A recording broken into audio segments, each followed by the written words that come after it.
آخوند قزوینی و دروغ، تلبیس و خیانت.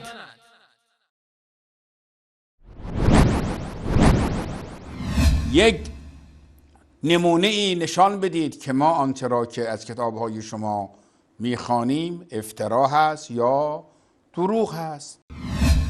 در تمام این اطلاعیه‌ها و فتواها اشاره شده به روایت ابوالحیات که امیرالمؤمنین فرمود به او که من تو را میفرستم به همون روشی که پیغمبر مرا فرستاد، لا تدع تمثالا الا تمتع ولا قبرا مشرفا الا تبزیته. هیچ تمثالی و مجسمه‌ای نبینی مگر اینکه او را نابود کنی و قبر مشرفی جز اون که او را هموار کنی، که عرض شد این در صحیح مسلم جلد سوم صفحه 61 آمده و در سنن نسائی، سنن ابی داوود، سنن ترمذی و دیگر سنن و مسانید اهل سنت این روایت آمده. با اینکه این روایت در صحیح مسلم آمده، عرض کردیم اینطور نیست که اگر در صحیح مسلم بود ما او را بدون هیچ مناقشه‌ای سخن او را بپذیریم.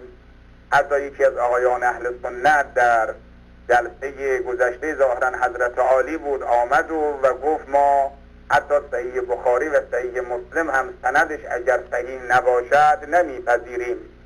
و ما مفصل در رابطه با سند این روایت عرض کردیم. یکی از عزیزان میگفت این بررسی بیشتری را میطلبد، چون زیر سوال بردن یک روایتی که در صحیح مسلم آمده هزینه بیشتر میخواهد. عرض کردیم یکی از راویان این روایت آقای وکی هست، وکی ابن جراح رواسی هست. یکی از راویان این روایت آقای وکی هست، وکی ابن جراح رواسی هست که اشاره شد بر این که جناب ذهبی در میزان الاعتدال جلد دوم صفحه 169 میگه کان یدلس عن الضعفاء، ایشون کارش تدلیس بوده، یعنی روایت نادرست را درست جلوه میداده. اما روایت ابوالحیات چیست؟ عن أبي الهياج الأسدي قال لي علي بن أبي طالب ألا أبعثك على ما بعثني عليه رسول الله صلى الله عليه وسلم ألا تدع تمثالا إلا طمسته ولا قبرا مشرفا إلا سويته. صحیح مسلم. از ابوالحیاج اسدی روایت است که علی ابن ابی طالب به من فرمودند آیا من تو را به کاری مأمور نکنم که رسول الله صلی الله علیه و آله و سلم مرا مأمور آن کرد؟ فرمانم داد تا همه مجسمه ها را نابود و همه قبرها را صاف کنم. آیت الله قزوینی برای تضعیف این روایت به دروغ از میزان الاعتدال امام ذهبی نقل می کند که وکی کان یدلس عن الضعفاء، یعنی وکی از ضعفا تدلیس می کرده، در حالی که چنین لفظی در مورد وکی در کتاب میزان الاعتدال امام ذهبی وجود ندارد و ایشان به دروغ این را به امام ذهبی رحمه الله نسبت می دهد. یکی از راویان این روایت آقای وکی هست، وکی ابن جراح رواسی هست. جناب ذهبی در میزان الاعتدال جلد دوم صفحه 169 میگه کان یدلس عن الضعفاء، ایشون کارش تدلیس بوده، یعنی روایت نادرست را درست جلوه میداده. اما دیدگاه علمای علم رجال در مورد وکی چیست؟ عن صالح بن احمد بن حنبل قال قلت لأبي وكيع بن جراح فقال ما رأيت أحدا أوعى للعلم من وكيع بن جراح ولا أشبه بأهل النسك منه. الجرح والتعدیل. از صالح بن احمد بن حنبل روایت است که از پدرم احمد بن حنبل در مورد وکیع بن الجراح پرسیدم، ایشان فرمودند هیچ انسانی را داناتر و پارساتر از وکیع ندیدم. قال ابن حبان كان حافظا متقنا. از ثقات جلد 7 صفحه 562. امام ابن حبان در مورد وکی می‌فرماید ایشان انسانی حافظ، صاحب اتقان و دقت بودند. وقال علي بن الحسين بن الحبان عن أبيه: سمعت يحيى بن معين يقول: ما رأيت أفضل من وكيع. قلت له: ولا ابن المبارك؟ قال: قد كان لابن مبارك فضل، ولكن ما رأيت أفضل من وكيع. تهذیب الکمال جلد 30 صفحه 462. علی ابن حسین ابن حبان از پدرش روایت می کند که از یحیی ابن معین شنیدم که می گفت بهتر از وکیع را ندیدم. از او پرسیده شد حتی ابن مبارک؟ فرمود ابن مبارک صاحب فضل بود ولی من بهتر از وکیع را ندیدم. وقال بشر بن موسى الأسدي: سمعت أحمد بن حنبل يقول: ما رأيت رجلا قط مثل وكيع في العلم والحفظ والإسناد والأبواب مع خشوع وورع. تهذیب الکمال جلد 30 صفحه 473. بشر بن موسی اسدی میگوید از احمد بن حنبل شنیدم که میگفت من بهتر از وکیع را در علم و حفظ و سند و ابواب علمی همراه با خشوع و پارسایی و پرهیزگاری ندیدم. وقال محمد بن سعد: كان وكيع ثقة مأمونا عاليا رفيعا كثير الحديث حجة. سیر اعلام النبلاء جلد 9 صفحه 140.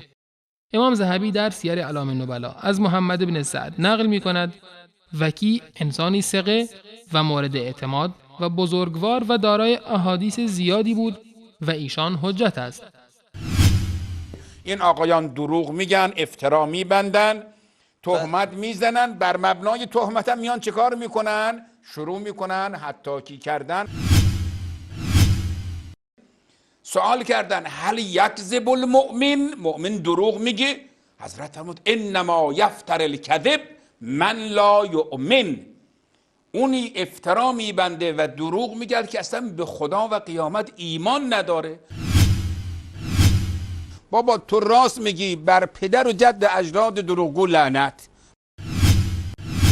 اما آیا روایت ابوالحیاج و روایت‌های تسویه قبور تنها در کتب اهل سنت آمده است؟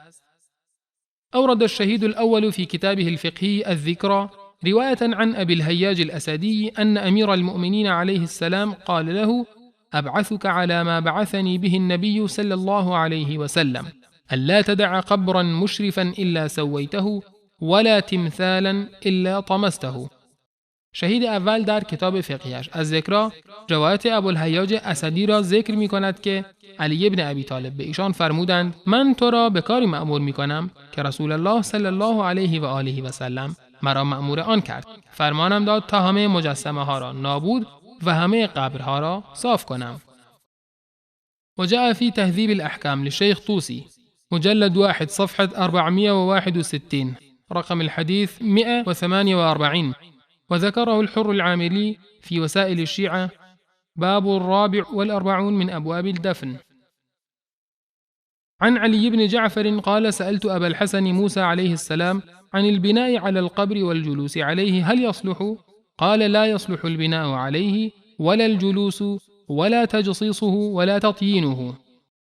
در تهذیب الاحکام شیخ طوسی جلد اول صفحه 461 حدیث 148 و در وسائل الشیعه باب 44 از ابواب دفن چنین آمده است: از علی بن جعفر روایت است که از امام موسی کاظم پیرامون ساختن بنا بر روی قبر و نشستن بر روی آن پرسیدم. ایشان فرمودند بنا بر روی قبر و نشستن بر روی آن و گچکاری و گلکاری آن جایز نمی باشد.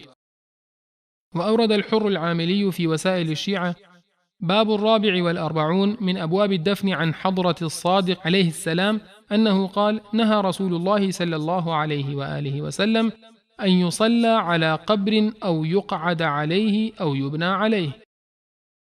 حر عاملی در وسائل شیعه باب 44 از ابواب دفن از امام صادق نقل می کند که ایشان فرمودند رسول الله صلی الله علیه و آله و سلم از نماز خواندن کنار قبر و نشستن در کنار آن و ساختن بنا بر روی آن نهی فرمودند.